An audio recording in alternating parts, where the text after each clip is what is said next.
I still remember the day he threw the dinner plate against the wall and said he regretted marrying me. That was the night I realized the man I loved had never really existed. Hello, my dears. My name is Dorothy Wilson. I'm 83 years old, and today I'm going to share a story I've kept deep in my heart for many years. A story of pain, but also of tremendous resilience. Before I begin, I'd like to ask you to like this video and subscribe to the channel. It helps me continue sharing my experiences with you all. And please tell me in the comments where you're watching from. I love knowing my words reach so many different places. I was born in Millerville, a small town in rural Virginia, in 1942. We were a simple but honest family. My father, Mr. Henry, had a small grocery store on the main street. My mother, Helen, supplemented our income by sewing for the wealthier families in town. I grew up learning that work brings dignity, honesty is priceless, and family is the most precious thing we have in this life. Our house was small, but always very clean and organized. I remember the smell of fresh coffee every morning and the sound of my mother's sewing machine, which often lulled me to sleep. We didn't have luxuries, but we never lacked the essentials. And we had something no money can buy: respect for each other. I had only one sister, Beatrice, 2 years younger than me. Oh, Beatrice! Since childhood, she turned heads wherever she went. She had golden hair and green eyes, inherited from our Scottish grandmother. Meanwhile, I took after my father's side of the family, with dark hair and olive skin. I wasn't ugly, but I was never the type of girl who took men's breath away when she entered a room. At school, I stood out for my intelligence. I was dedicated, got good grades, and dreamed of becoming a teacher. Beatrice, on the other hand, wasn't very interested in studying. She knew her beauty would open doors that books might not open so easily. I don't blame her for that. That was the world we lived in during the 50s and 60s. Beautiful women married well. Others had to secure their livelihoods in other ways. At 16, I started helping my father at the grocery store in the afternoons after school. That's where I met various people from town, including the Harrison family. Mr. William Harrison owned the largest dairy factory in the region. They were considered the elite of Millerville. When they came to the grocery store, it was always for small purchases, things they had forgotten to order from their private supplier. But even in these small purchases, they made sure to show they were different, better. Mrs. Evelyn Harrison, William's wife, always entered wearing gloves, even in the scorching summer heat. She spoke little, only what was necessary, and almost never looked in the eyes of people she considered inferior. They had an only son, James, who was studying business administration in New York City and only came home for holidays and school vacations. I had never paid much attention to him until the 4th of July celebration in 1959. I was 19, and for the first time, my parents had allowed me to go to the celebration in the town square with some friends. I wore a simple dress, sewn by my mother, but one I thought was very pretty. It had small flowers embroidered on the neckline and hem. I remember spending the entire afternoon curling my hair with rollers. At the celebration, people danced happily around the square.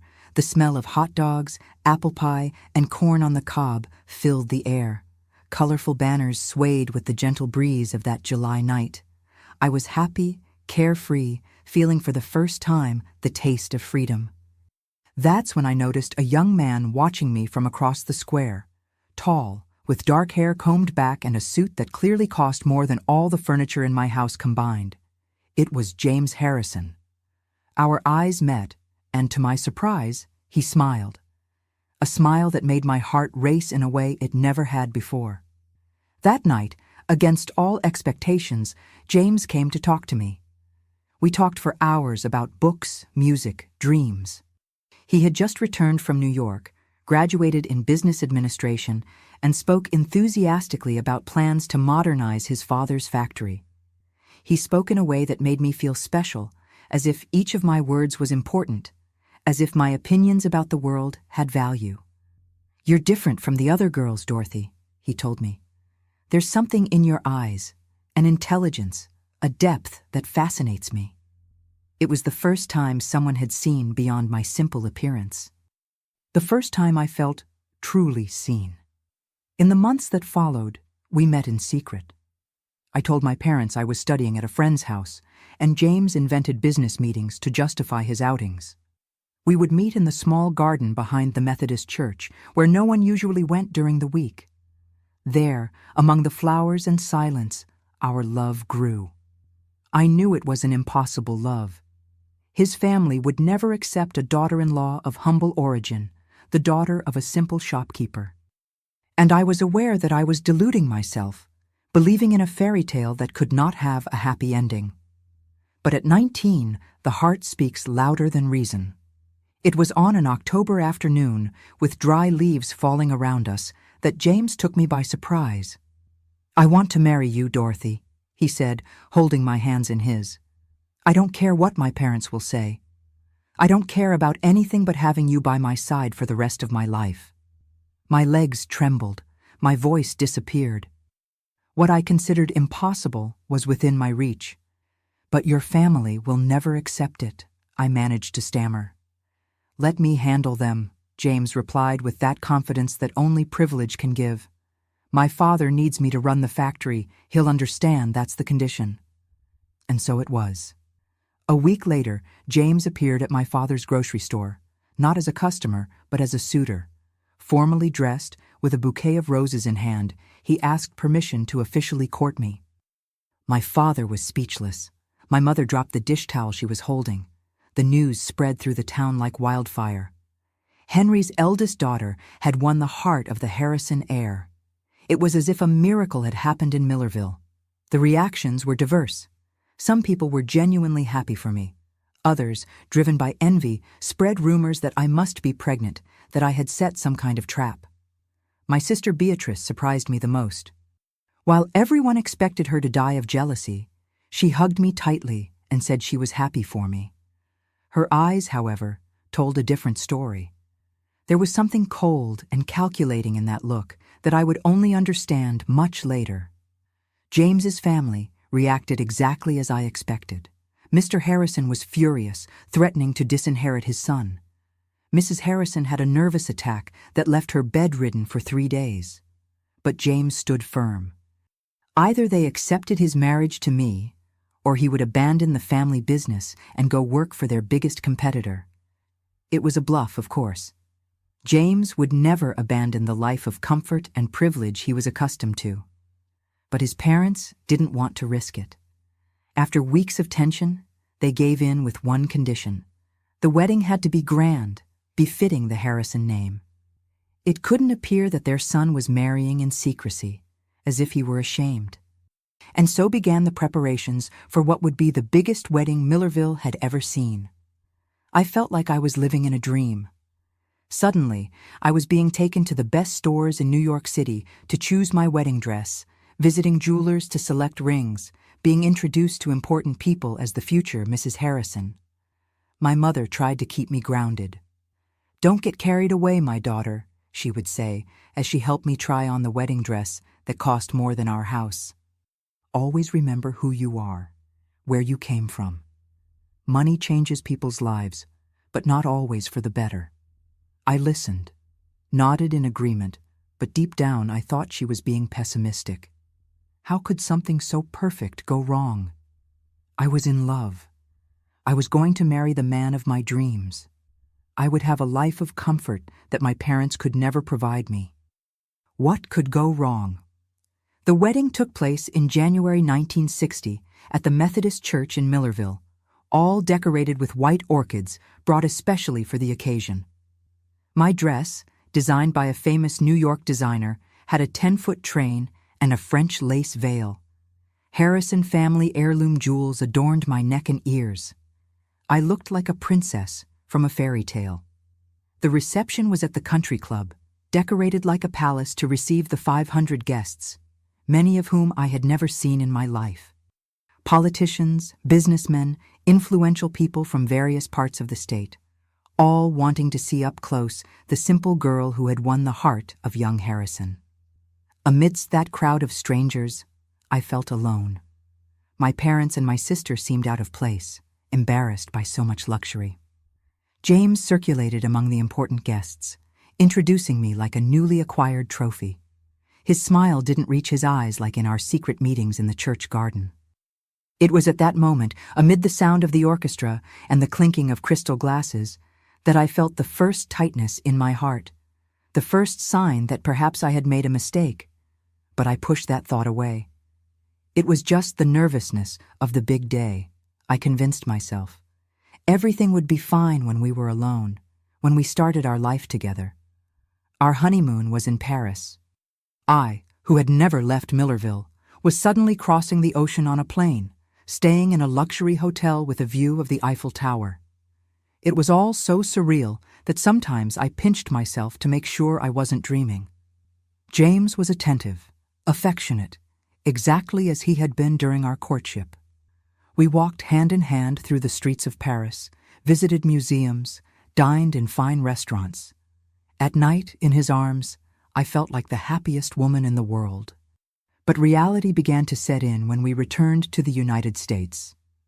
The house where we went to live wasn't ours, but a property of James's parents, an imposing mansion on the outskirts of Millerville with 7 bedrooms, a music room, library, swimming pool, and a garden that required 3 gardeners to maintain. The house came with a staff, cook, maids, driver, gardeners. They all had worked for the Harrison family for years and reported not to me, but to Mrs. Harrison, who made a point of appearing every day to check if everything was in order. I, who grew up helping my mother with household chores, suddenly had nothing to do. I couldn't enter the kitchen because it would offend the cook. I couldn't make my own bed because it was the maid's job. I couldn't even choose what we would eat for dinner because the week's menu had already been determined by my mother-in-law. James spent more and more time at the factory, leaving before dawn and returning late at night, often after I was already asleep. When I complained about the loneliness, he looked at me with surprise. "But you have everything you've ever wanted, Dorothy. A beautiful house, servants, jewels, designer clothes. What more could a woman want?" It was the first time I realized he had never really understood me. He had never listened when I talked about my dreams of being a teacher, of making a difference in children's lives, of being more than just a wife. Gradually, I became a stranger to myself. Dorothy, the dreamer, intelligent and full of plans, gave way to an empty shell, a well-dressed doll who smiled at social events and said only what was expected of her. When we completed a year of marriage, the pressure for a child began. At first, there were just insinuations. My mother-in-law asking if I wasn't feeling well, if I didn't have news to share. Then came the direct questions from James. "When are we going to have our heir, Dorothy? The Harrison family needs a boy to continue the business." As if a child's value lay only in his ability to inherit the dairy factory. As if a girl wouldn't be welcome. As if I were a machine programmed to produce on demand. Months passed and the pregnancy didn't come. I began to be taken from doctor to doctor. Invasive exams, painful treatments, miracle teas prescribed by healers, prayers, promises to saints. Nothing worked. With each month that passed without me getting pregnant, James became more distant, colder. Our moments of intimacy, once driven by love and desire, became mechanical, an obligation fulfilled with the sole purpose of producing an heir. My mother-in-law began bringing candidates to meet her son. Young women from good families who appeared at our house for lunches and dinners. Always young, always beautiful, always fertile, as she made a point of emphasizing, mentioning how many nephews they had, how many brothers, how in their families women always gave birth easily. I smiled and served tea, pretending not to understand the indirect messages. Inside, I died a little each day. When we completed 3 years of marriage, everything fell apart completely. It was a Sunday, lunch day at my in-laws' house.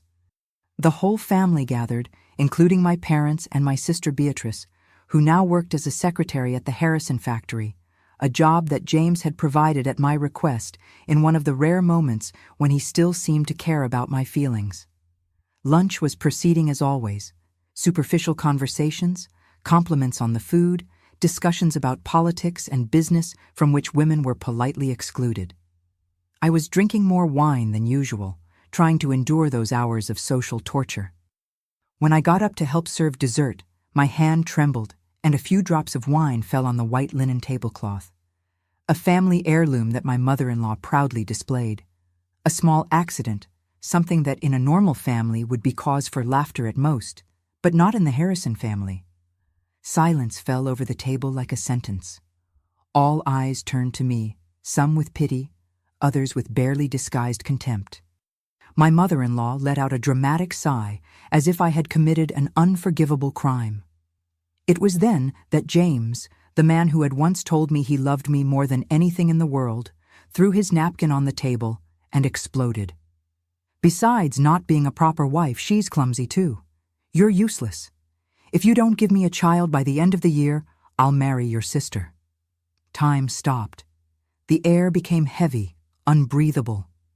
I looked around the table, searching for a friendly face, someone who would be outraged by those cruel words. But what I saw were lowered gazes, averted, some even with a gleam of barely disguised satisfaction, like my mother-in-law's, who nodded slightly as if her son had finally taken the action she had been waiting for. My parents seemed to have aged 10 years in that instant. My father, always so strong and determined, now looked small, shrunk by the humiliation of seeing his daughter treated like a defective object. My mother cried silently, tears streaming down her wrinkled face without making any movement to dry them. And Beatrice, my sister, my only sister. She didn't seem shocked or outraged. For a brief moment, I saw a smile form at the corner of her lips before she assumed an expression of false dismay. At that moment, something broke inside me, something that would never be repaired. It was as if I were observing the scene from outside my body, seeing that woman, me, being humiliated in front of everyone I knew and loved, unable to defend herself. But I didn't cry, didn't scream, didn't run away like a dramatic heroine from a soap opera. I got up calmly, picked up the napkin that had fallen to the floor, cleaned the small wine stain from the white tablecloth, and said, in a voice that didn't seem like mine, "Dessert is served. It's apple pie, the house specialty." And I continued serving each of those present as if nothing had happened, as if my husband hadn't just destroyed me with words sharper than any knife. That night was the longest of my life. We returned home in absolute silence. James locked himself in his office with a bottle of whiskey. I went to our bedroom, which had long since ceased to be the place of love it once was, and lay staring at the ceiling, counting the cracks in the paint, trying to decide what to do with the pieces of my life, whether to stay and continue dying slowly or leave and risk everything for a chance to live. That night, I made my decision, and it was this decision that completely changed the course of my story. But that, my dears, is a subject for our next meeting. Don't forget to follow me to find out what happened after that night, how I faced the most painful betrayal, and how I managed to rebuild my life from scratch, finding strength where there was only weakness and despair. And if this story is touching your heart, please share it with someone who might need to hear that there is always a new dawn, even after the darkest night. After that fateful Sunday, when James humiliated me in front of the entire family, something within me changed forever. I woke up the next morning with a clarity I had never felt before. The sun came through the bedroom window, illuminating the luxury that surrounded me, the expensive furniture, the imported silk curtains, the Venetian mirror, and for the first time I clearly saw the golden cage in which I lived. James had already left for the factory, as he always did before dawn. The house was silent, except for the distant noise of the cook preparing breakfast that I would barely be able to eat. I got up, put on a simple dress, one of the few I had chosen myself without my mother-in-law's interference, and decided I needed to breathe, to think. I went out to walk through the mansion's gardens, something I rarely did. It was early 1963, and summer punished Millerville with its relentless heat.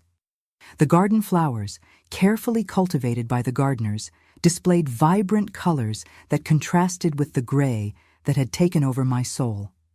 It was during this walk that I decided to investigate what my heart had already suspected for months. The frequent visits of Beatrice to the factory, the looks exchanged between her and James during family lunches, the way he always found time to resolve issues related to her work, while he could barely dine with me once a week. That same afternoon, I dressed carefully, choosing an outfit that James had once complimented. I pinned my hair in an elegant bun and asked the driver to take me to the factory. I said I wanted to surprise my husband, perhaps invite him to a special lunch. The driver seemed uncomfortable with the request, avoiding my gaze in the rearview mirror. "Are you sure, ma'am? Mr. Harrison usually gets irritated when he's interrupted during business hours." I insisted with a smile that didn't reach my eyes. "I'm sure he'll make an exception for his wife." The path to the factory never seemed so long. Each curve in the road seemed to take me closer to a truth I feared but needed to face. The dairy farms passed by the car window, and I wondered if working milking cows with my own hands would be better than living a lie in an air-conditioned mansion. When we arrived at the factory, I asked the driver to wait for me and entered alone. I knew the way to James's office. I had been there a few times at the beginning of our marriage when he still made a point of proudly showing me the family business. The receptionist widened her eyes when she saw me, rising hastily. "Mrs. Harrison, we weren't expecting you today." "It's a surprise," I replied with studied calmness. "Is my husband in his office?" She hesitated, nervously fidgeting with some papers on her desk. "Mr. Harrison is in an important meeting." He asked not to be interrupted. "I understand." I paused briefly. "Is my sister Beatrice also in a meeting?" I asked, observing how the receptionist's face paled. "Miss Beatrice is assisting Mr. Harrison in the meeting," she stammered, unable to hold my gaze. I thanked her with a nod and walked determinedly through the factory corridors, ignoring the receptionist's calls. The employees who crossed my path lowered their eyes, some murmuring respectful greetings, others simply turning away as if I were invisible. I wondered how many of them knew for how long the farce of my marriage had been the subject of whispered conversations in the corners of the factory. James's office was at the end of a long corridor, isolated from the others to ensure privacy. The heavy dark wood door was closed but not locked. For a moment, I hesitated, my hand suspended in the air, ready to knock. Part of me wanted to turn around, go back home, continue pretending I didn't know anything. It would be easier, safer. But the other part, the one that had awakened after Sunday's humiliation, demanded the truth. I didn't knock. I silently turned the doorknob and opened the door. What I saw in that room will be etched in my memory until the day I leave this world. My husband sitting in his leather armchair and my sister leaning over him in a way that left no doubt about the nature of their relationship.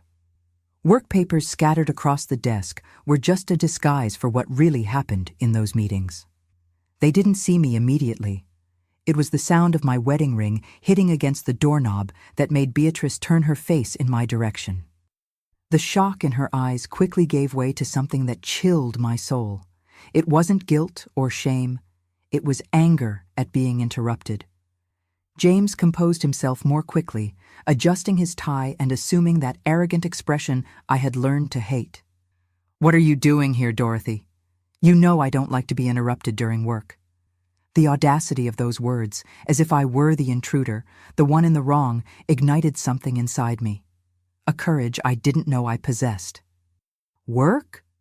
My voice came out firmer than I expected. "Is that what you call this now?" Beatrice moved away from him, smoothing her crumpled dress. Her face was flushed, but not from shame. "Sister, it's not what you're thinking." "Don't call me sister," I cut in, feeling each word like a blade. "Sisters don't do what you're doing." James stood up, coming around the desk with that confidence of someone who always gets what he wants, who has never faced real consequences for his actions. "Dorothy, you're being hysterical. Beatrice was just helping me with some documents. Go home, we'll talk later."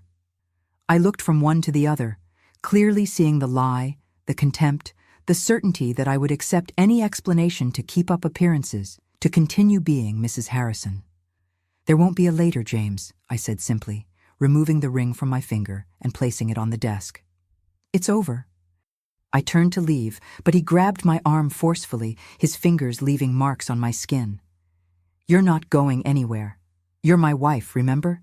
Till death do us part. That's what you promised before God and the entire town." Beatrice remained standing, observing the scene with an expression that mixed triumph and concern. Not for my well-being, but for the possibility of a scandal that would tarnish her reputation, that would ruin her plans. "Let me go," I demanded, trying to pull my arm away, "or I'll scream so loudly that all the employees will come to see how the respectable James Harrison treats his wife." His expression changed. I saw the hatred in his eyes, something I had never noticed before. With a sudden movement, he pushed me against the wall. My head hit hard, and for a moment, everything went dark. "You are nothing without me, Dorothy," he hissed, his face so close to mine I could smell his coffee and cigarette breath. "Nothing. You'll go back to your father's grocery store, to that tiny house, to being pointed at in the street as the woman who couldn't keep her husband." Each word was a blow, but I was already too hurt to feel more pain. "I'd rather go back to nothing than continue living this lie," I replied with a calmness that disconcerted him. He released me, running his hand through his impeccably combed hair. "Do as you wish, but know that if you walk out that door, you take nothing, not even the clothes on your back. Everything you have was bought with my money." Beatrice finally spoke up, taking a step forward. "Dorothy, be reasonable. You have a life many women envy. A beautiful house, servants, jewels. Why throw it all away over a misunderstanding?" I looked at my sister as if seeing her for the first time. The girl with whom I shared my childhood, with whom I played with dolls, whom I taught to read and write, for whom I would have given my life if necessary. That girl no longer existed. In her place was a calculating woman, willing to betray her own sister for money and status. "It's not a misunderstanding, Beatrice. It's betrayal, his and yours." I turned to James. "And you're right. Everything I have was bought with your money, including my dignity, but that ends today."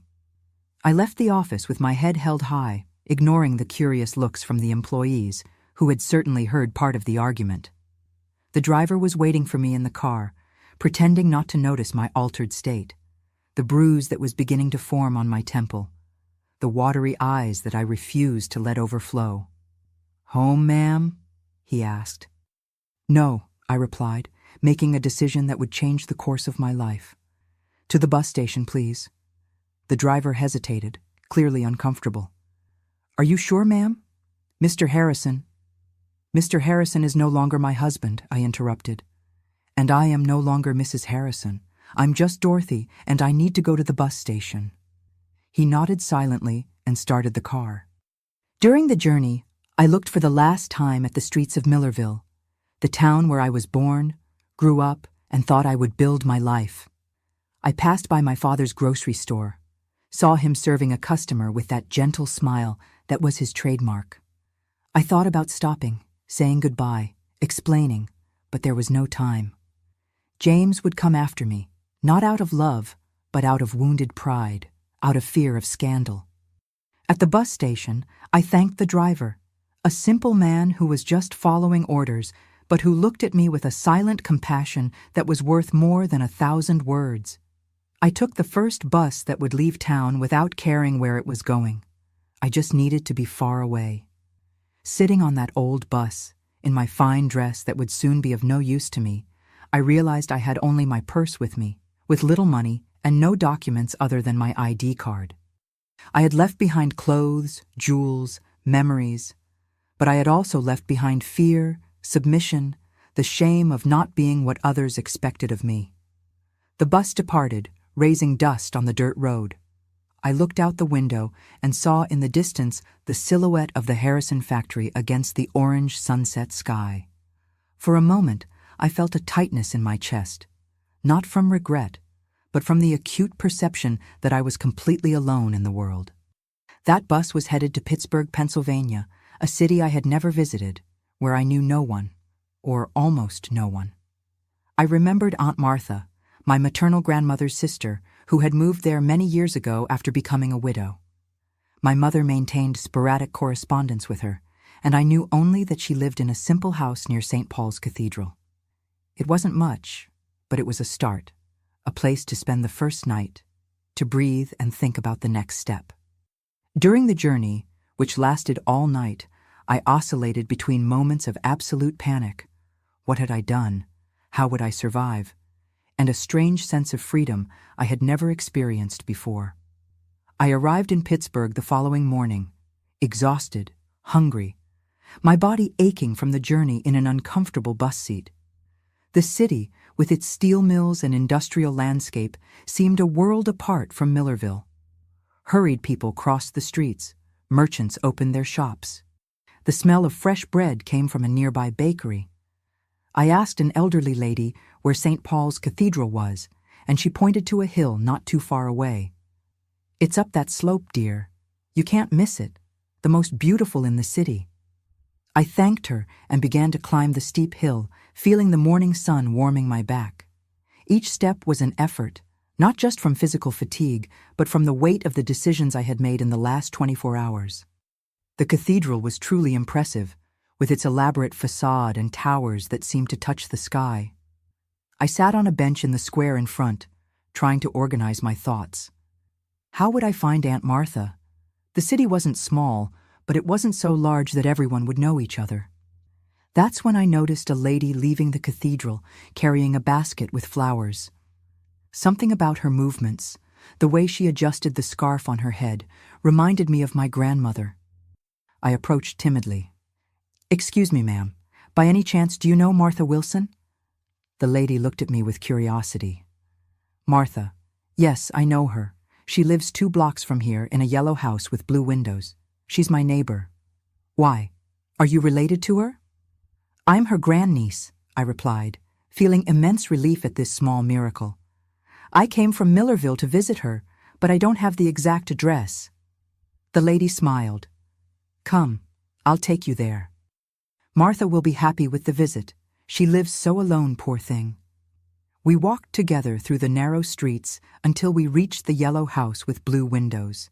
A simple, well-kept construction with a small garden in front where herbs and colorful flowers grew. The lady knocked on the door, calling out, "Martha, Martha, you have a visitor." Moments later, the door opened and a thin woman appeared with white hair tied in a bun, wearing a cotton house dress. Her eyes, the same brown shade as mine, widened in surprise. "Lord have mercy, if it isn't the spitting image of Helen when she was young," she exclaimed, bringing her hands to her face.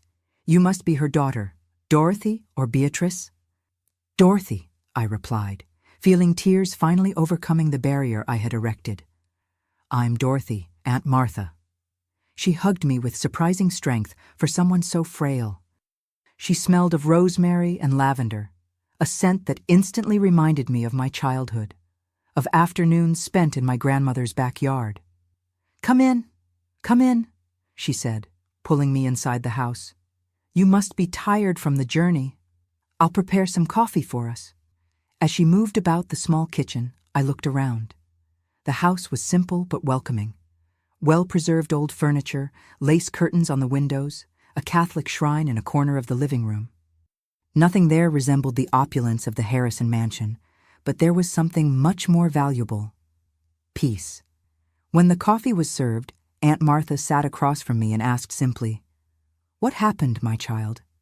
And for the first time since I left Millerville, I allowed myself to cry. I cried for all the humiliations, for all the lonely nights, for the dream of love that had turned into a nightmare. I cried for my husband's betrayal, for my sister's betrayal, for the loss of my identity. Aunt Martha listened in silence, holding my hands in hers, offering the comfort of her presence, of her unconditional acceptance. When I finished telling my story, exhausted and relieved at the same time, she said only, "You did the right thing, Dorothy, and you can stay here for as long as you need. This house is small, but the heart that inhabits it is big." That night, lying in a narrow bed in the guest room, covered by a handmade quilt, I felt something I hadn't experienced in a long time: hope.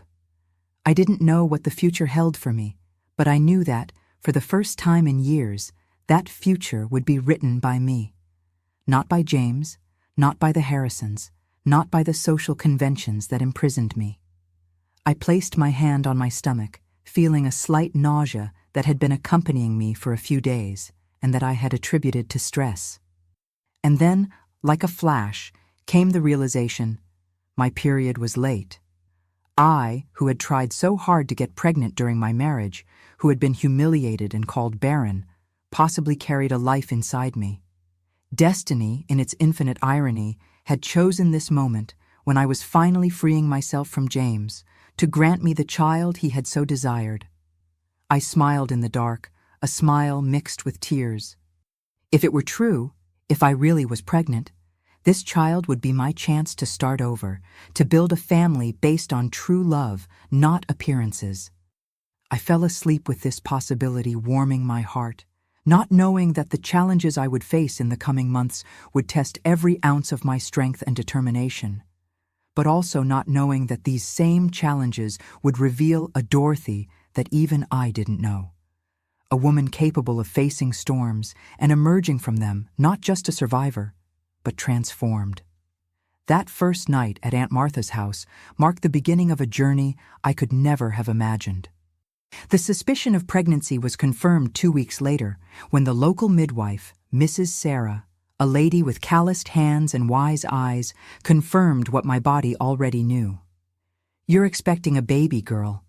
I'd say about 2 months along, judging by the size of your belly." The world stopped for a moment. 2 months. The child James had demanded so much existed. It was there, growing inside me, just when I had decided to cut all ties with him. I laughed and cried at the same time, while Aunt Martha held my hands firmly. "It's a gift, Dorothy," she said, with that wisdom that only women who have lived a lot possess. "A new life to accompany your fresh start." In the days that followed, I was overcome by contradictory feelings. Joy for the baby I had always wanted, fear of the uncertain future that awaited us, anger at the thought that James had rights over that child, guilt for having fled without even saying goodbye to my parents. It was Aunt Martha who suggested I write to my mother. "Don't tell her where you are, at least not for now. Just say that you're well, that you're safe. A mother doesn't sleep until she knows if her child is alive or dead." I followed her advice. I wrote a brief letter, telling only that I had left James, that I was sheltered in a distant relative's house, and that when it was safe, I would contact her again. Nothing about the pregnancy, nothing about the address. Aunt Martha sent the letter from a neighboring town to make it difficult for anyone trying to locate me.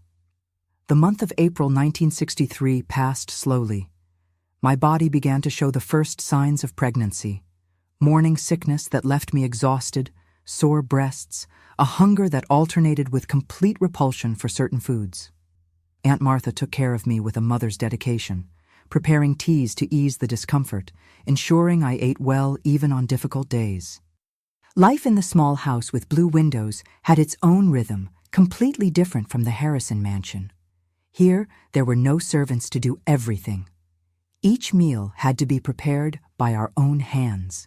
Each piece of clothing washed and hung on the clothesline in the backyard. Each corner of the house cleaned by ourselves. At first, my delicate hands, unaccustomed to housework, became red and sore. But there was a strange satisfaction in seeing the result of my own effort. The shine of a newly waxed floor, the aroma of bread I had kneaded and baked myself, the clothes impeccably ironed and folded. Aunt Martha noticed my interest in sewing. "Your mother always had fairy hands for embroidery," she commented one afternoon while teaching me how to hem a dress. "I see you inherited her talent." That's how I began to help Aunt Martha with her sewing work. She accepted small jobs from neighbors, a dress to adjust, pants to shorten, buttons to replace. The money was little, but I felt immense pride in contributing, in not being just a burden to her. In May, I received a response from my mother. The letter, hidden inside a recipe book to divert any curiosity, brought news that made my heart tighten. After my escape, James had been furious. He went to my parents' house, demanding to know my whereabouts, threatening them in every possible way. When he realized they really didn't know where I was, he turned his fury against Beatrice. "Your sister lost her job at the factory," my mother wrote, her trembling handwriting revealing her state of nerves. James accused her of planning your escape, of ruining his marriage. Now she's at home, destroyed, repentant. She says she wants your forgiveness, that she committed the worst mistake of her life. Beatrice's remorse didn't move me. The wound of betrayal was still too raw, but I was concerned that my parents were suffering the consequences of my actions. James was a powerful man in Millerville. He could easily ruin my father's small business, turn my parents' lives into hell. At the end of the letter, my mother wrote something that left me in a state of shock. James went to the judge to annul the marriage. He claims you abandoned him without reason, that you did not consummate the marriage because you are incapable of bearing children. Your father and I know this is a lie, but he has influential friends. We are trying to find a lawyer who will agree to help us, but everyone is afraid to confront the Harrisons. Annul the marriage, declare me barren. James didn't just want to get rid of me. He wanted to destroy my reputation, make sure I could never rebuild my life. And the worst part, if he succeeded in getting the annulment, legally, my child would not be a Harrison, would not have the right to the name, the inheritance, the recognition of the father. I showed the letter to Aunt Martha, who read it with a grave expression. We need a lawyer, she concluded, someone who isn't afraid of the Harrisons because he doesn't depend on them. But we don't have money to pay a lawyer, I argued dejectedly. Aunt Martha smiled with that mysterious smile she had when keeping a secret. Maybe we do. There's something I haven't told you, Dorothy, something I've saved for an emergency. She took me to her bedroom and, removing a loose board under the bed, revealed a small carved wooden box. Inside was a set of antique jewelry, a pearl necklace, sapphire earrings, a gold brooch with small diamonds encrusted. They belonged to your great-grandmother, my mother, she explained. The only inheritance I received. I never sold them because, well, I never needed to that badly. But now it's a matter of justice, of protecting you and this child. I tried to protest, but Aunt Martha was inflexible. The next day, she sold the brooch to a jeweler in the city. With the money, we sought out Mr. Anderson, a retired lawyer who had moved to Pittsburgh precisely to escape the political pressures of Washington, D.C. Mr. Anderson was a man in his 60s, completely white-haired and with a posture that inspired confidence. He listened to my story attentively, making occasional notes without showing judgment or disbelief. Your case is complicated, Mrs. Dorothy, he finally said. Your husband has influence, money, and from what you tell me, no scruples. He paused thoughtfully. But he made a crucial mistake. He lied in an official document by claiming the marriage was not consummated. If you are pregnant, we have concrete evidence against him. But he can claim the child isn't his, I argued, expressing my greatest fear. Mr. Anderson nodded. He can, and probably will, but in a paternity test, the truth will come out. Paternity test? I asked, confused. In 1963, this type of test was still something distant from most people's reality. It's a relatively new procedure, but already accepted by courts in exceptional cases. It would be done after the child's birth. Until then, we need to ensure your husband doesn't get the marriage annulment. We left Mr. Anderson's office with a plan. He would send a challenge to the annulment request, informing the judge about my pregnancy and requesting that any decision be postponed until the child's birth. He would also request provisional alimony, based on the fact that pregnant, I could not adequately provide for my own sustenance. In the following weeks, I lived in a constant state of anxiety. Every noise at the door made me startle, fearing James had found me. Every letter that arrived could bring news of the process, of the destiny of my yet unborn child. To occupy my mind and help with expenses, I intensified my work with sewing. Aunt Martha taught me techniques that my mother never had time to show: how to make perfect finishes, how to adjust patterns for different body types, how to create details that transformed a simple piece into something special. I discovered I had a talent for it. My hands, once too delicate for housework, seemed to have been born to hold needles and threads, to transform fabrics into creations that reflected beauty and care. The neighbors began to notice the quality of my work. Soon, it wasn't just small repairs that came to us, but orders for entire dresses, for outfits for special occasions. One satisfied customer brought another, and gradually we formed a small, loyal clientele. June brought the 4th of July, so different from what I knew in Millerville. Here in Pittsburgh, the tradition was even stronger, with parades, special church services, elaborate celebrations in the squares. Aunt Martha insisted I participate, even with my belly already starting to show. "I won't let you hide as if you had committed a crime," she said firmly. "You are a married woman, expecting a child. You have nothing to be ashamed of." Reluctantly, I accepted. Dressed in a typical outfit that disguised my condition, I participated in the celebration in the church square. It was the first time since I left Millerville that I allowed myself to smile without reservations, that I danced as if there were no tomorrow, that I felt part of a community. It was at this celebration that I met Gerald, Mrs. Sarah's nephew. He was a mechanical turner, worked in the small workshop near the train station. A simple man with rough hands and an easy smile, who didn't mind when Aunt Martha introduced me as my grandniece, who is separated from her husband and expecting a baby. Instead of the look of contempt I expected, Gerald just smiled and said, "Then we have to take good care of you and this little one. A child is always a blessing, no matter how they come." That night marked the beginning of a friendship that would be fundamental in the months to come. Gerald became a constant presence in our house, fixing a leaking faucet, helping to install shelves in the room that would be the baby's, bringing fresh fruit from his father's orchard when he knew I was having cravings. There was no romantic interest on my part.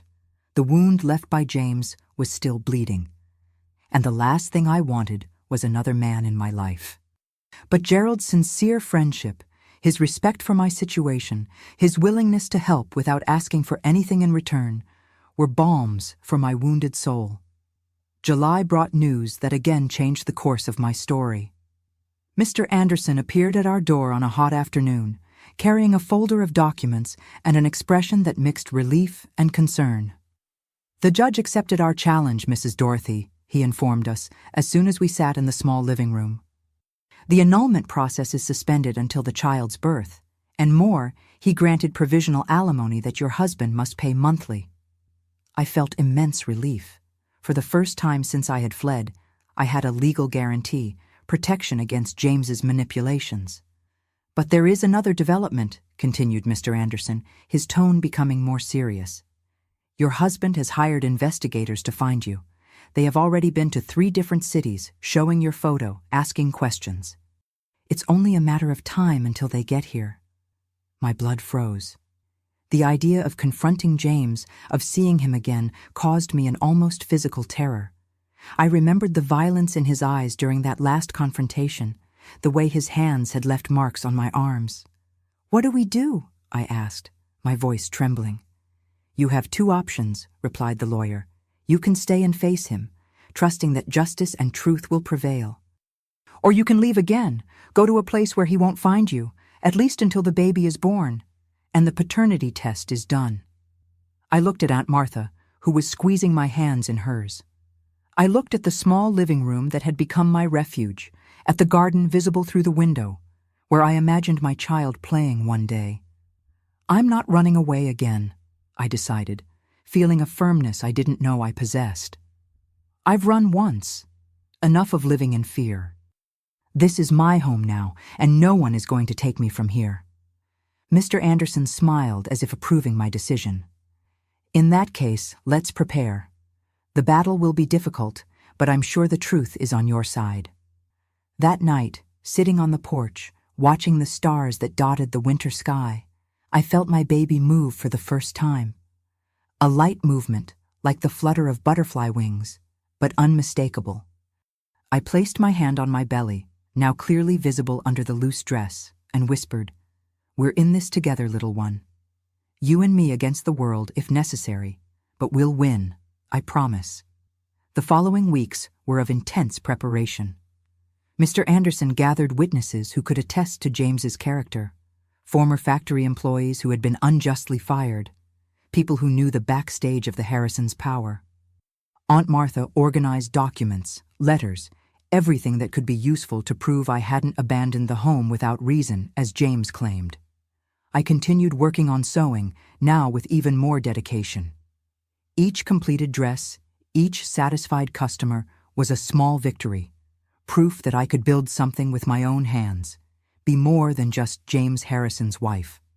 In August, when my belly was already large enough to force me to adapt my dresses, I received another letter from my mother. This time, the news was even more alarming. "Beatrice has disappeared," she wrote, her trembling handwriting revealing her state of nerves. "She left one night saying she was going to the pharmacy to buy a medicine for a headache and didn't return. The next day, the Harrison factory dawned closed. They say in town that James has also disappeared. There are rumors that they ran away together." I read the letter several times, trying to process that information. James and Beatrice had run away together. My husband and my sister, the two people who had betrayed me the most, now united not only in betrayal, but also in escape. Curiously, I felt neither anger nor sadness, just an immense relief, as if a huge weight had been lifted from my shoulders. If James had fled, it meant he wouldn't come after me, that my baby and I would be safe. I showed the letter to Mr. Anderson, who read it with professional interest. "This changes everything," he commented. "If your husband abandoned the town, possibly to escape creditors or legal problems, we have grounds to request divorce on grounds of abandonment. It's him who is abandoning you, not the other way around." Divorce? The word sounded strange on my lips.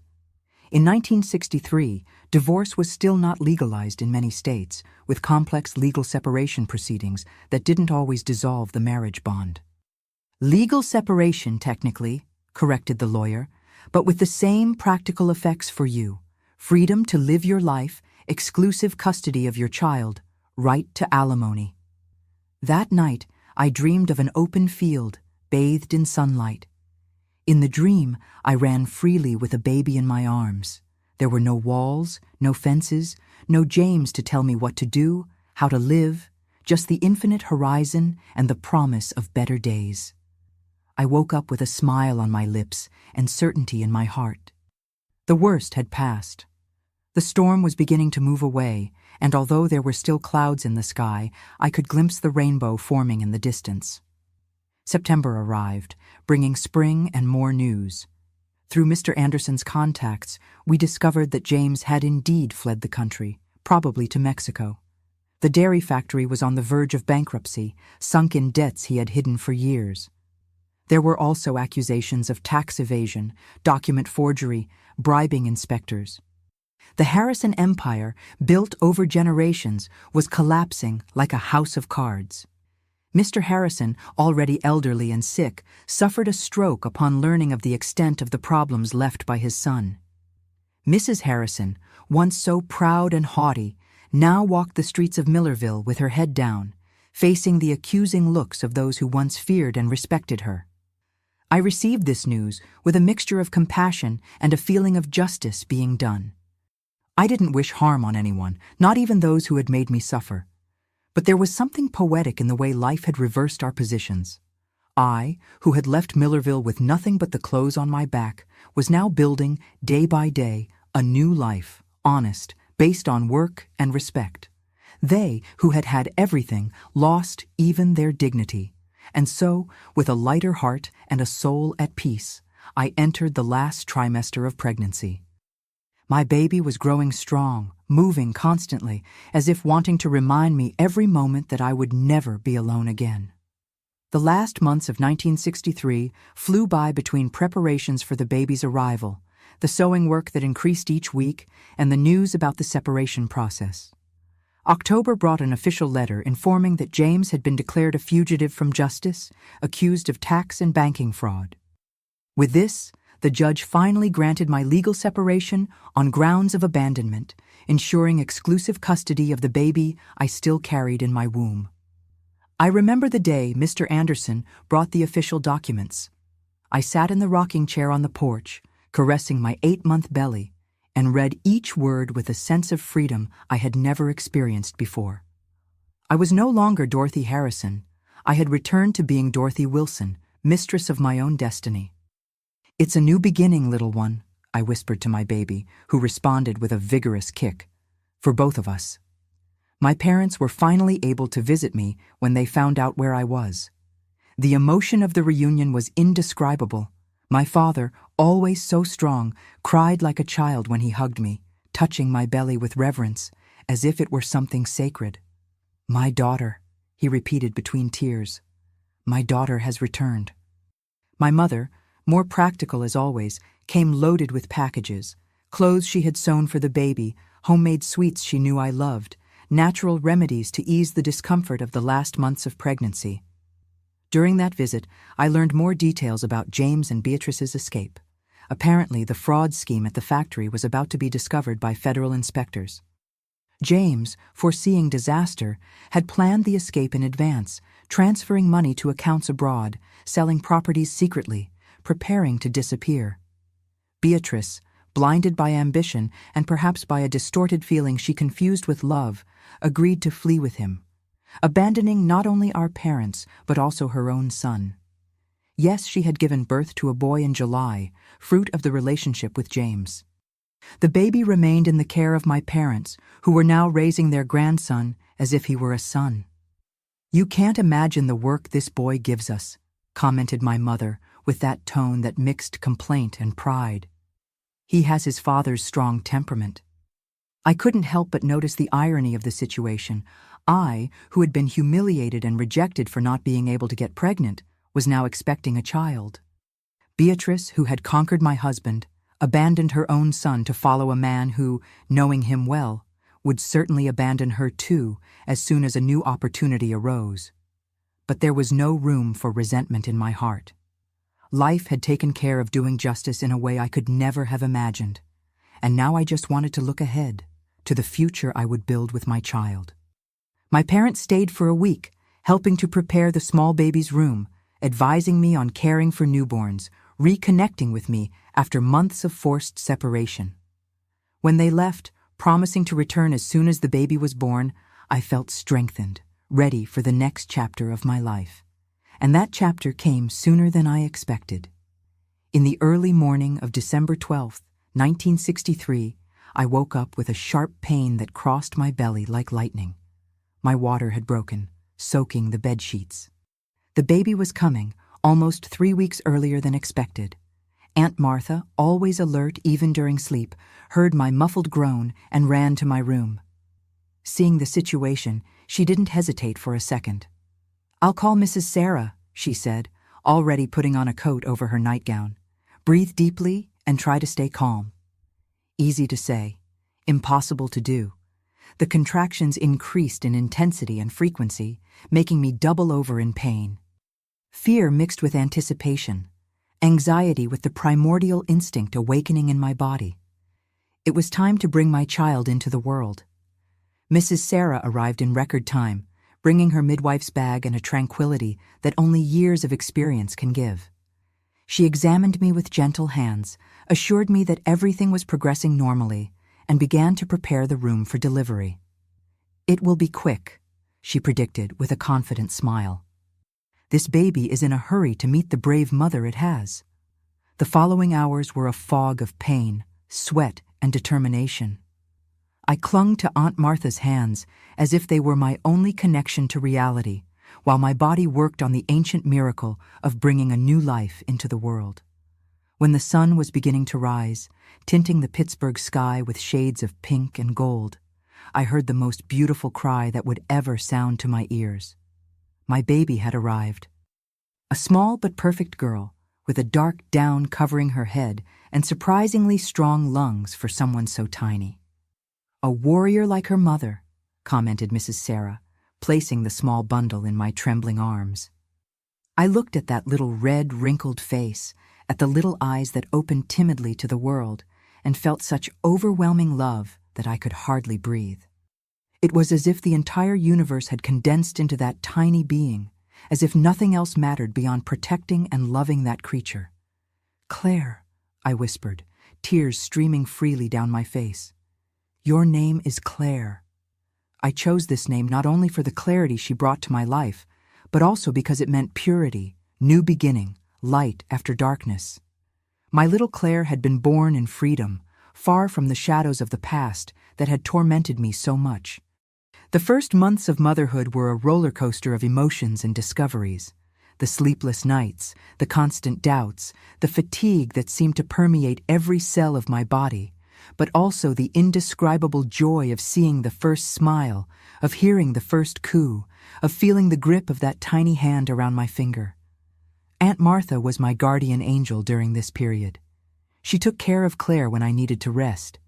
She prepared nutritious meals so my milk would be abundant. She took on household chores so I could focus on regaining my strength and caring for the baby. My parents came to meet their granddaughter as soon as they received the news of her birth. They brought gifts, love, and also little Michael, Beatrice's son, who was now 6 months old. Seeing the two babies side by side, cousins who looked more like siblings, both with features that resembled James, was a bittersweet experience. They will never know the truth, we decided together. My parents and I. They would grow up knowing only that they were cousins, that their parents couldn't raise them for different reasons. They would never know they had the same father, that they were fruits of a story of betrayal and abandonment. It was a merciful lie, a necessary omission to protect two innocent children from the weight of a past they didn't choose. As Claire grew, becoming a happy and curious baby, my work with sewing also expanded. What had begun as small repairs to help with expenses transformed into a promising business. My ability to create elegant dresses with impeccable finishes spread through the small city.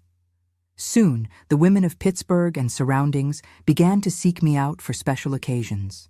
Wedding dresses, outfits for graduations, clothes for important parties. I worked mainly during Claire's naps, taking advantage of every available minute. The sewing machine that Aunt Martha had lent me was replaced by a new one, bought with money I managed to save. I installed a small workshop in the back room with a cutting table, mannequin, shelves for fabrics and notions.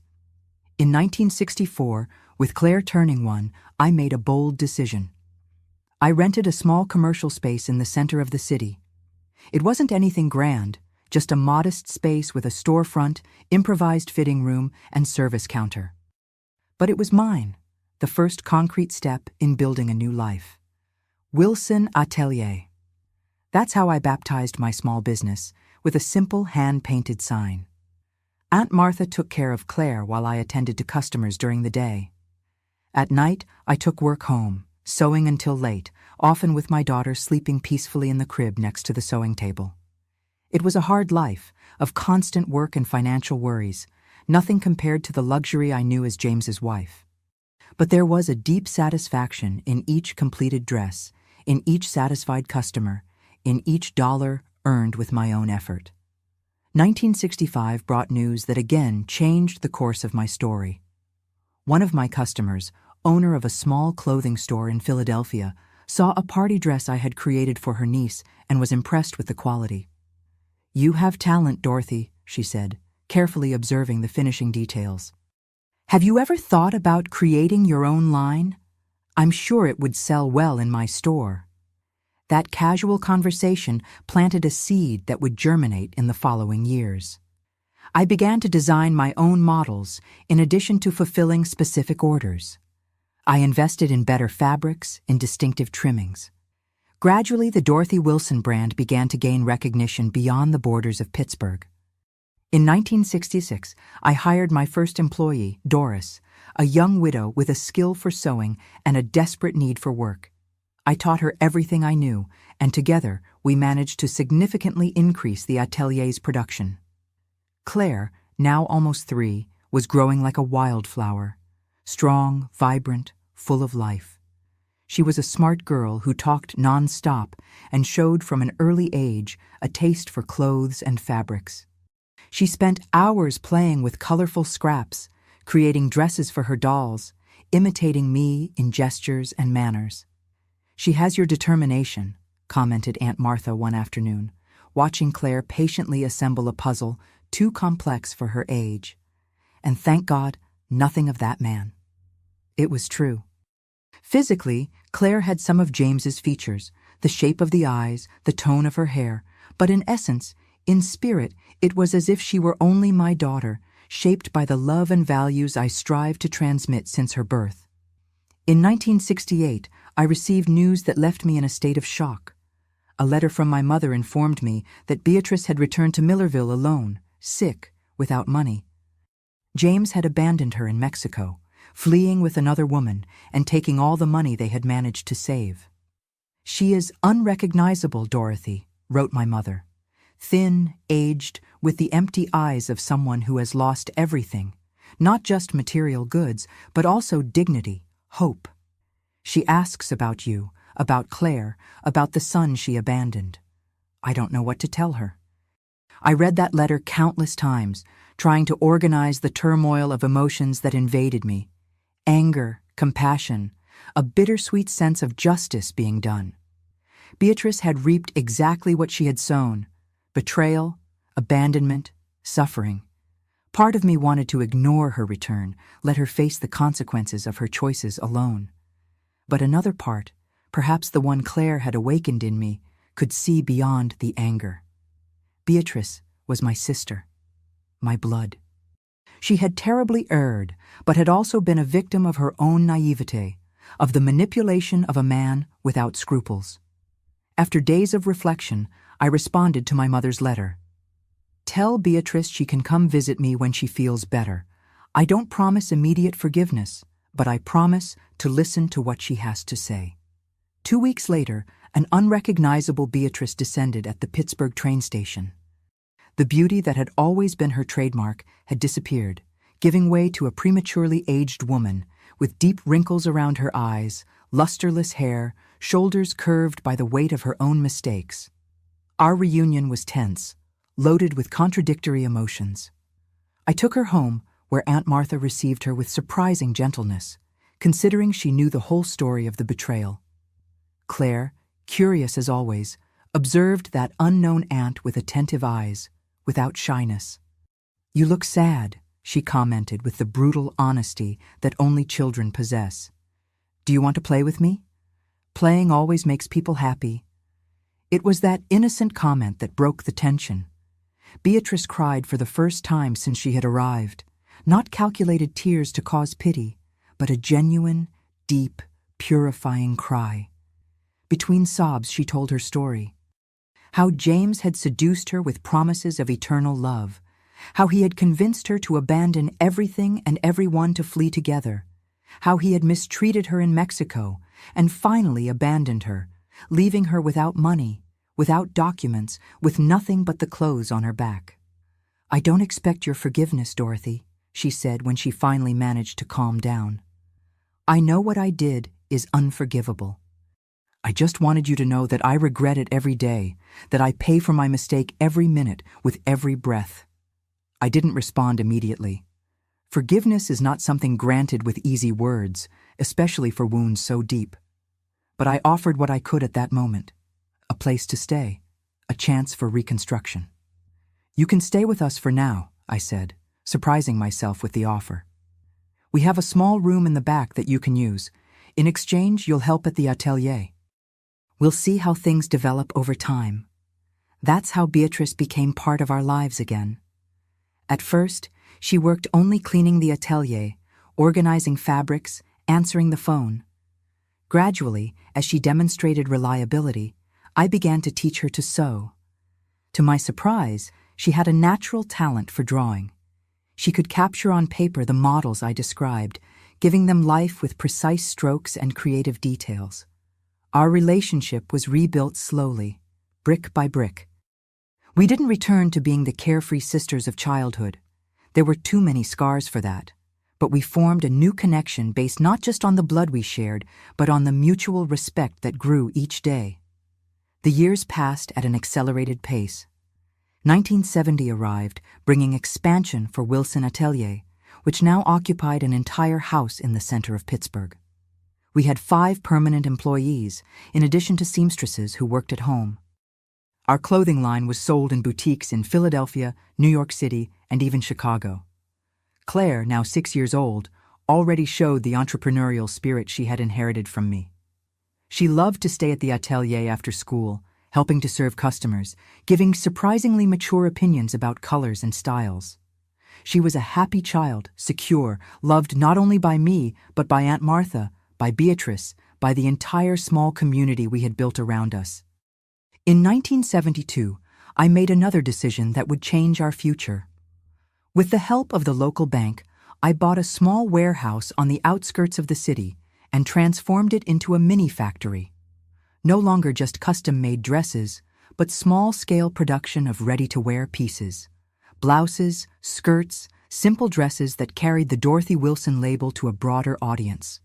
It was a period of intense learning. I had to familiarize myself with aspects of the business I didn't know: inventory control, payroll, taxes, delivery logistics.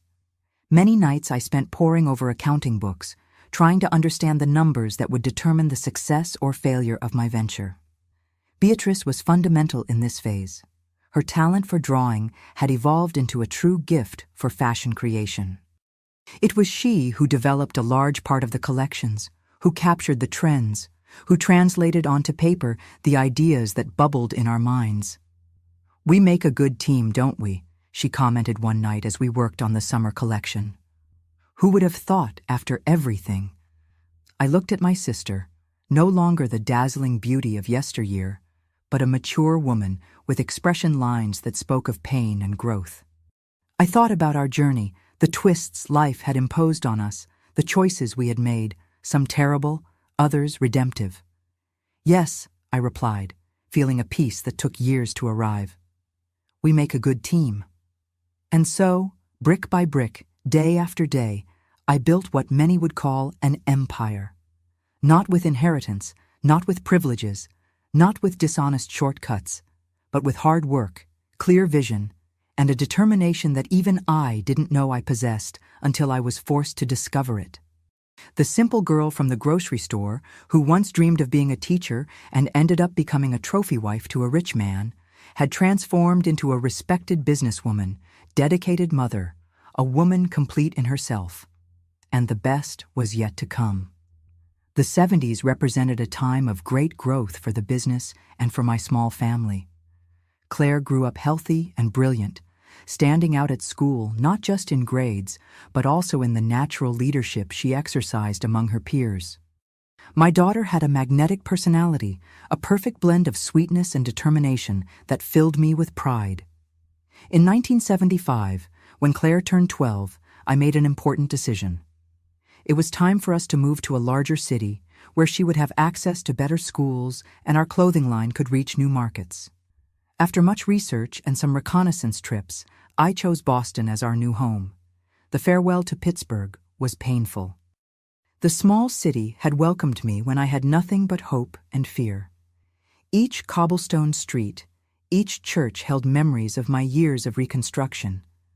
Aunt Martha, now elderly but still lucid and strong, decided to come with us. "My place is with you," she said simply.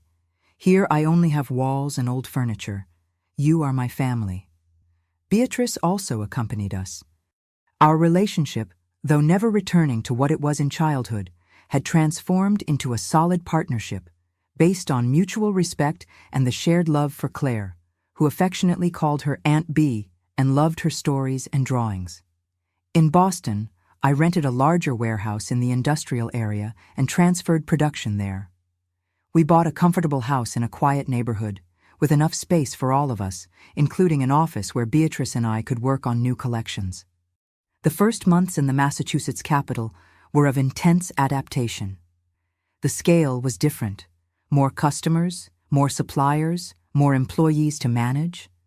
The market was also more competitive, with established brands disputing the same audience I aimed to conquer. But the Wilson name already carried weight, a reputation for quality and elegance that opened doors for me. Soon we established partnerships with the main department stores in the city.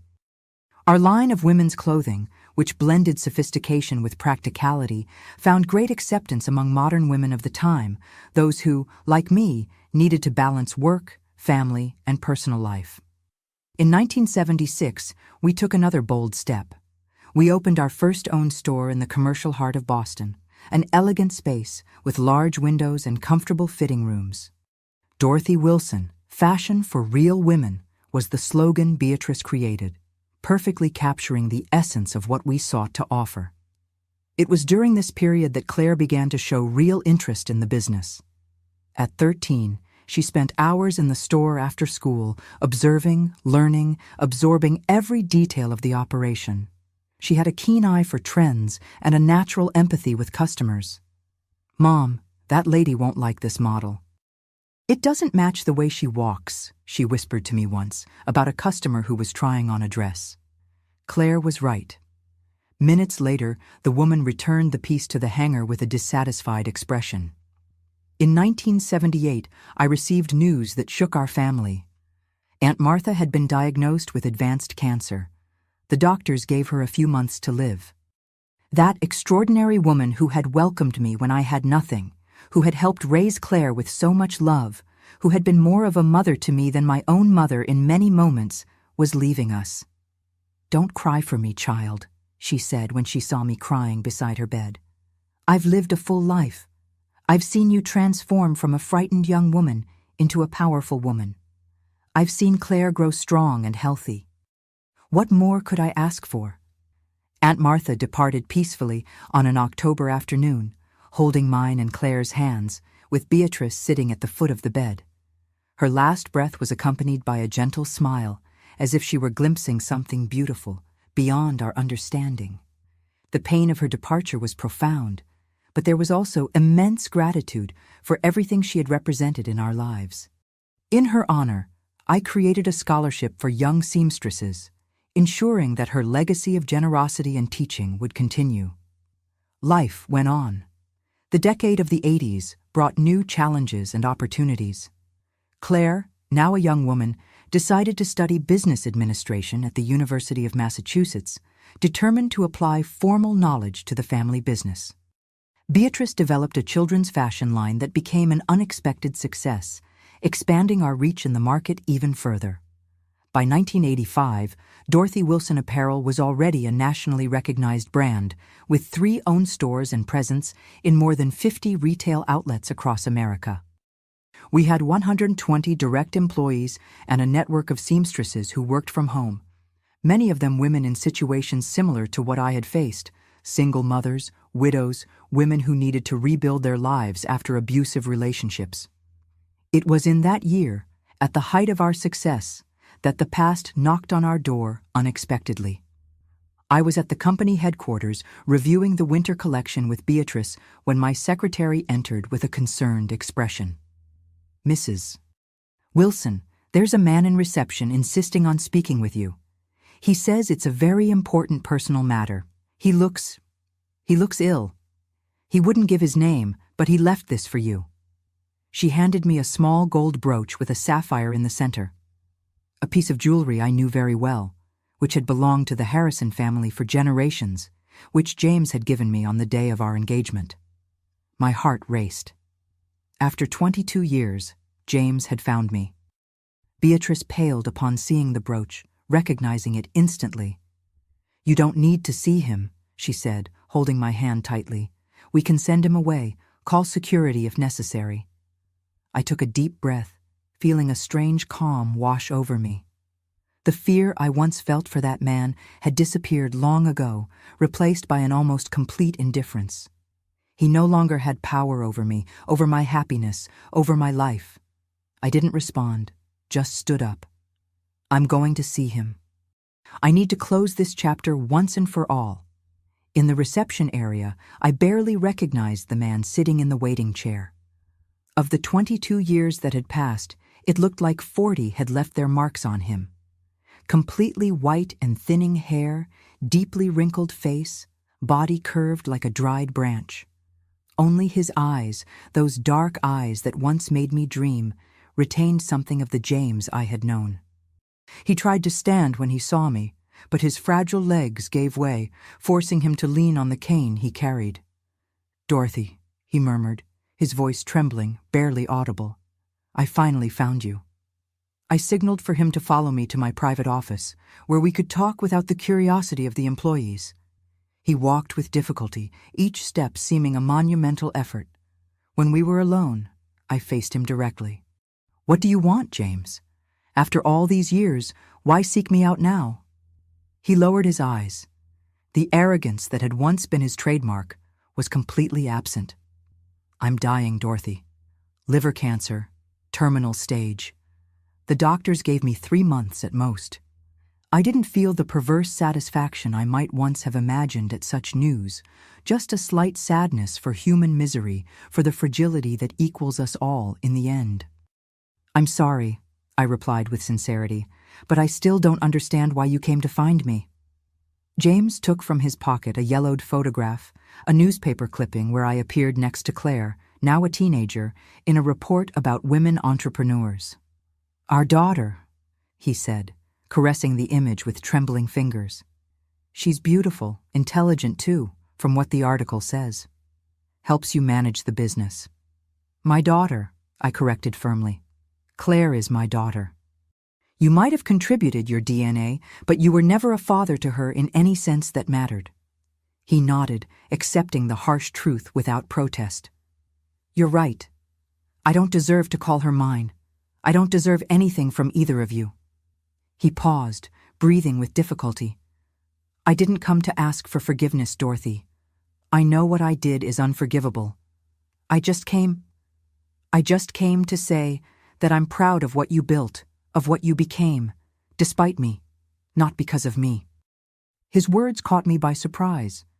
The James I knew would never admit a mistake, would never recognize another person's merit, especially a woman's. "What happened to you?" I asked, genuinely curious. A bitter smile contorted his dry lips. "I lost everything. The money I took from the States ran out faster than I imagined. I tried some businesses in Mexico, then in Argentina. All failed. Beatrice left me when the money ran out. Or rather, I kicked her out when I found a younger, richer woman." He shook his head as if he didn't recognize the person he was talking about. "I followed the same pattern for years.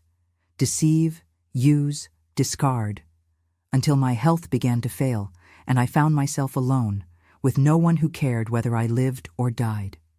I listened to his account in silence, seeing in that destroyed man the natural result of a life built on lies and selfishness.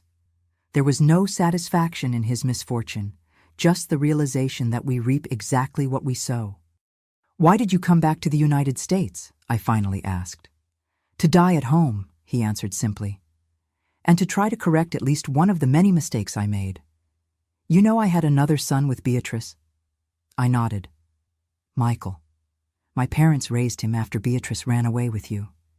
"Yes, Michael." His eyes filled with tears. "Another son I abandoned, another life I ruined before it even began.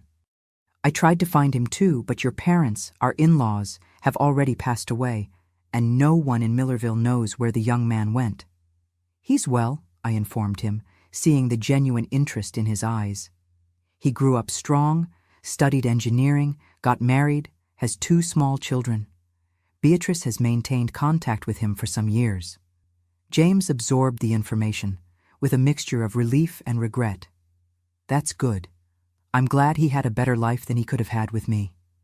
He paused, gathering courage. "Dorothy, I'm not asking to meet Claire. I know I don't have that right. I just wanted to know if she knows about me, if she knows who her father is." It was a question I had expected, for which I had prepared over the years. Claire had naturally grown up asking questions about her father. From an early age, I told her a simplified version of the truth, that her father and I separated before she was born, that he went away to another country and didn't maintain contact. As she grew, I added more details, always dosing the truth according to her maturity.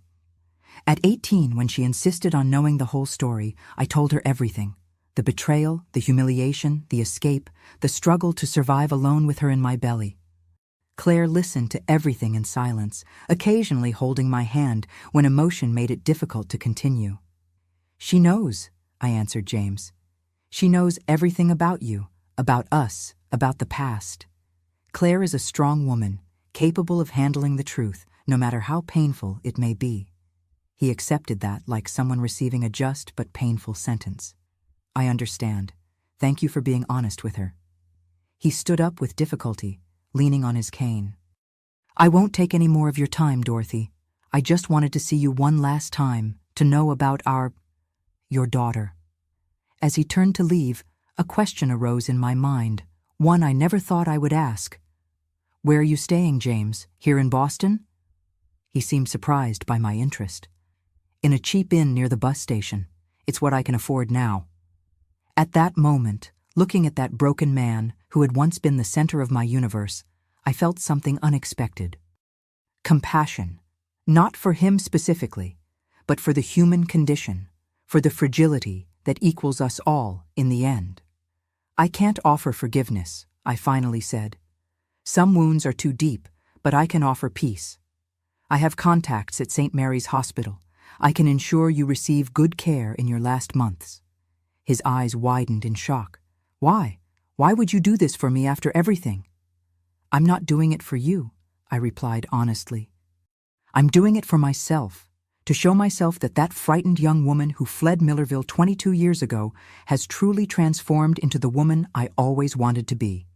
Strong, yes, but also capable of compassion, even for those who don't deserve it." James lowered his head, tears streaming freely down his wrinkled face. For the first time since I had known him, I saw something genuine in him. Real shame, sincere regret, the pain of someone who finally understands the harm they caused. "Thank you," he murmured.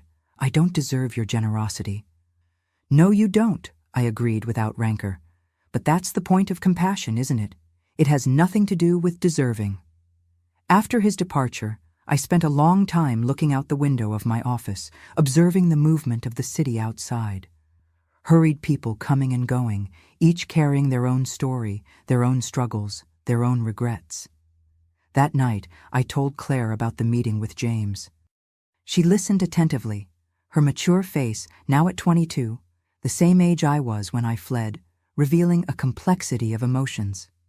"Do you think I should see him?" she asked finally. "Before it's too late?" I took her hands in mine, feeling the contrast between her young skin and my fingers, already marked by time and work. "That's a decision only you can make, my daughter. Not for him, but for you, for your own peace, for your own understanding of who you are and where you came from." Claire reflected for a few days. Finally, she decided to visit James at the hospital, where I had managed to have him admitted.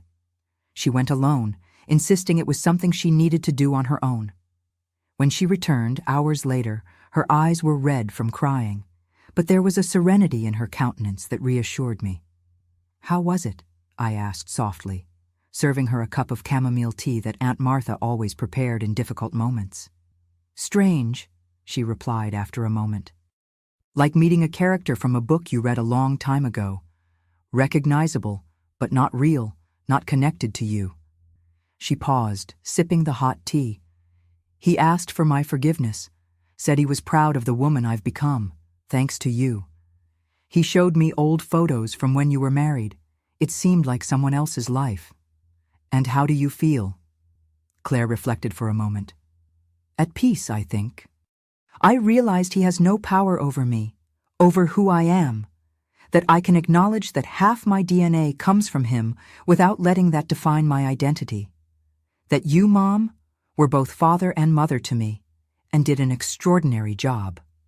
Her eyes filled with tears again. I told him I didn't hate him, that I hoped he would find peace, but I also made it clear that you are my only true family. I hugged my daughter tightly, feeling such intense pride that it barely fit in my chest. Claire had become a better woman than I had ever dreamed of being. Strong without being hard, compassionate without being weak, capable of facing the truth with courage and wisdom.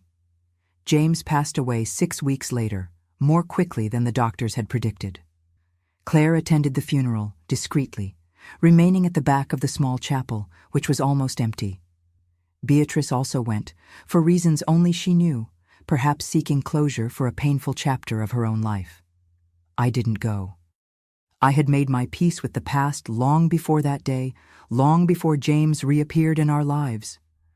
My farewell had happened in that meeting room, when I offered compassion instead of revenge, when I chose to be the person I wanted to be, not the one that bitterness could have made me. The following years brought even more growth for our business and our lives. Claire gradually took over the direction of the company, injecting new ideas, expanding to international markets, transforming Dorothy Wilson into a brand recognized beyond American borders. In 1990, at 27, she married Richard, a university economics professor she met during a lecture on female entrepreneurship. A kind, intelligent man who loved her for her strength and independence, not despite them. 2 years later, my first granddaughter was born, Martha, named in honor of the extraordinary woman who made everything possible. Holding her in my arms for the first time was like closing a perfect circle, life continuing, renewing itself, bringing new possibilities, new stories. Today, at 83, I look back and see a life that, despite stumbles and wounds, was extraordinarily blessed. I have a daughter who is my greatest pride, grandchildren who are my greatest joy, a company that carries my name and my values, and the peace of someone who knows they lived with purpose and integrity. Sometimes, on quiet nights like this, I think of that frightened young woman who fled Millerville with only the clothes on her back and a baby in her belly. I think of the cruel words that marked her so deeply. You are useless. If I could go back in time and whisper something in her ear, I would say, don't believe him. You're not useless. You're stronger than you imagine, more capable than you dream. And one day, you'll look back and see that what seemed to be the end of your story was just the painful, necessary beginning of something much greater. This is my story, my dears. A story of falls and new beginnings, of wounds and scars, of losses and gains. A story common in many aspects. How many women out there haven't faced and still face similar challenges? But also unique, as all human journeys are. If something in my journey touched your heart, if somehow my experience brought comfort or inspiration for your own struggle, then sharing it was worth every minute. Because in the end, that's what life is about. Connections, shared meanings, hands that extend across time and space to say, you are not alone. Before I say goodbye, I'd like to ask once more for you to leave your like on this video, subscribe to the channel, and activate the notification bell to receive updates about my next stories. Each like, each subscription encourages me to continue sharing experiences that might help other people. And don't forget to tell me in the comments what you thought of my story and where you're watching from. Thank you for accompanying me this far. Leave your comments, share your own stories if you feel like it, and always remember, no matter how dark the night seems, dawn always comes, always. With all my love and gratitude, Grandma Dorothy.